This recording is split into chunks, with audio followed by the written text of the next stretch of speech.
Այսօր տեղ ունեցածի վերաբերյալ գործընթացը վաղ առավոտից տեսանք, որ իրավապահները արդեն Գյումրիին իրականացրեցին գնահատական նախագծի։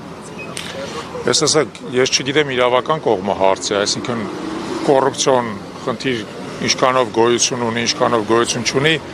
այդ մասին չեմ ուզում որևէ մեկնաբանություն տամ։ Ես ուզում եմ մեկնաբանություն տամ նրան, ինչ որ մենք տեսել ենք հետևյալը, գործող վարչախմբի պարագլխի կողմից անմիջական պատվեր ազգային ժողովի ամբիոնից, անմիջական քաղաքական պատվեր, այդ մեկ։ Երկրորդը տեսել ենք ինչպես վարչախմբի տարբեր խոսնակներ, քաղաքացիական պայմանագրի տարբեր պատգամավորներ այդ պատվերից հետո միանում են, սկսում են միանգամից սպառնալիքներ տեղալ Գյումրու քաղաքապետի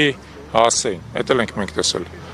Մենք տեսել ենք ոստիկանական բռնությունը ակնհայտորեն այսօր, թե ինչպես է քաղաքացիների նկատմամբ բռնություն կիրառվում, ինչպես է նստեցան անպաշտպան եւ որևէ դիմադրություն ցույց տվող քաղաքացիների նկատմամբ կիրառվում բռնություն, նրանց բերման են ենթարկում,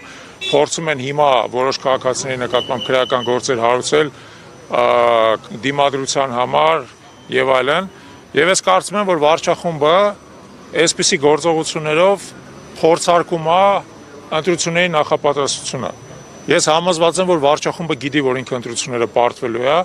եւ փորձելու է ընտրությունների պարտությունը չեզոք հասնի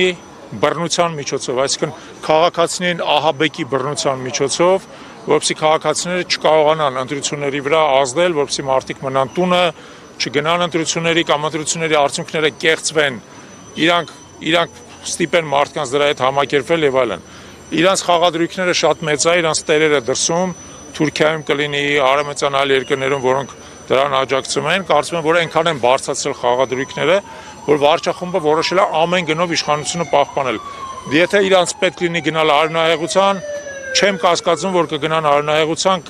պետք լինի գնալ բռնության, չեմ կասկածում, որ կգնան բռնության, կեղծիքների ոնց որ այսօր են անում, չեմ կասկածում, որ գնան կեղծիքների։ Իդեպ ես ասեմ, որ այս բոլոր ձայնագրությունները եւ այլն, որ հայտնվում են,